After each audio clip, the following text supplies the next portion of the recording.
The Galaxy Man here. So I just want to let everyone know that for today's guest on the Galaxy Man Show interview show is this amazing actress known by the name of Emma Adrian Moore. And yeah, I'm about to add Emma into live now to have a chat with Emma about her acting career. So yeah, let's add Emma in and have a chat with Emma on the Galaxy Man Show for today. Hello, Emma. How's it going? Good. How are you, Jacob? Really good, thank you. I just want to say first up, thank you so much for taking the time to join my show. It is such an incredible pleasure having you on the show for today, Emma. To people that don't know who you are, if you can give like a bit of backstory about yourself, and then we'll dive right into the questions. Sure. Yeah, I am Emma Andreasen Moore. I'm originally from the tiny town of Powell, Wyoming, USA, and I've always wanted to act, and I'm doing it. I'm a film actress, I'm a voiceover artist, I'm a dancer. Awesome. So we'll dive right into the questions now, Emma. So for my very first question, you've been in amazing films, and for the very first film I'm going to mention is called The Devil's Man. Like, what was it like getting to be on this set? Like, what was it like getting to play the role of Grace Ford in The Devil's Man? And just like, what was the whole experience like for you getting to be a part of this film? It was incredible. It was such an honor to tell a real story. The story follows a ranch boy from Wyoming, my home roots, who was selected for a special paratrooping force that was sent out in World War II to help liberate Rome. And I play his girlfriend, Grace Ford. And these are real people who lived, and I could feel the gravity of that on set. We were telling real stories. I was meeting members of her family, and it wasn't just something that was made up. These were real experiences and people who really lived and felt and loved. And one of the coolest things that happened as a result of this is I happen to be of the same faith as the director. We're both members of the Church of Jesus Christ of Latter-day Saints. And in our faith, we believe that there are ordinances that can be done, and that they can be done in honor or in place of the dead once they've died, like baptism. But one of those ordinances is to be married, not just for time, not just till death do you part, but for eternity. And we received permission from the family for me and the actor who played Sam to go get them sealed for time and eternity, that their marriage can last forever. And that's the most important acting that can be done in place of another person. And I could feel the beauty and the weight of that. And yeah, so that was the coolest thing of it, to tell the story of these real people and meet members of the family and of the original paratrooping squad who experienced these things. So on to my very next question for you, Emma. So you have a film that's currently in pre-production called The Witch of Wanda Lane, which is an incredible title for a film. What can you tell people about your role that you're playing, if you can give any details, or yeah, like what can people expect from this film? Yeah, I can't disclose too much about the story because, yeah, we are just starting. I just had my first day of filming last month, and we're going to continue filming in March. But it takes place in the Prohibition era, but the Prohibition never ended, and the witches control the alcohol supply essentially. And it's really interesting because the main character, you really see kind of that theme of absolute power yields absolute corruption. And I'm kind of the antithesis to that. I'm her handmaid, and I'm kind of the purity to her corruption. So it's interesting to see how it plays out, but I'll be excited to share that once it's complete. Awesome. So on to my very next question for you. So what made you decide as a person, and especially as an actress, to get into the whole acting scene in the first place? I've always just loved it. I've loved it since I was a very little girl. I can remember myself 7 years old, just in my backyard, just picturing myself acting in film specifically. And I remember seeing my first play and just being enchanted by it. It just changed me.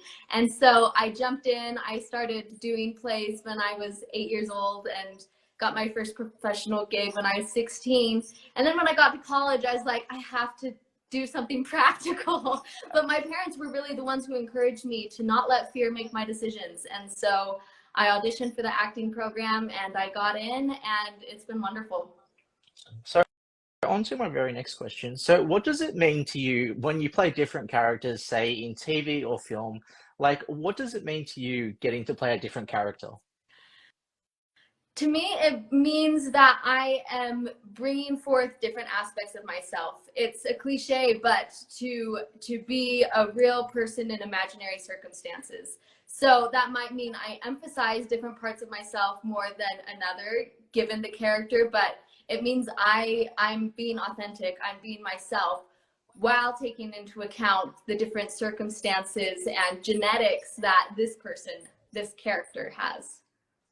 So on to my very next question. So if you could have any dream role in TV or film, like what would your major dream role be and why?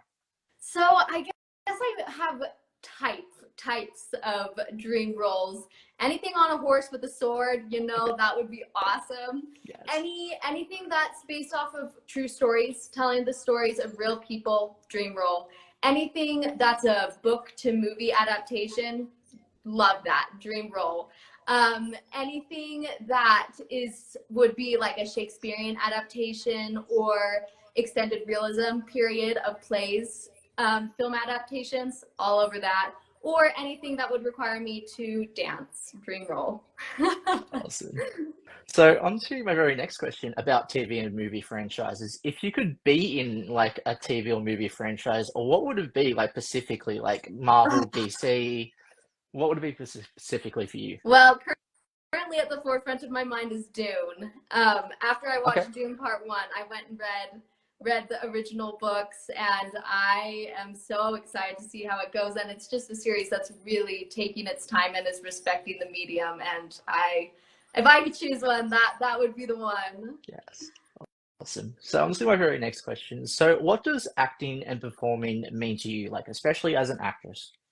Yeah, like I said, it's bringing bringing authentic parts of myself to a character, and what that entails is a lot of empathy. You have to understand where your character is coming from, and at the base of humanity, we all can understand each other. We're all motivated by fear or love or hate or whatever it is, selfishness. We all have been motivated by those things. So even if we can't relate to the circumstances, we can relate to those base needs and motives.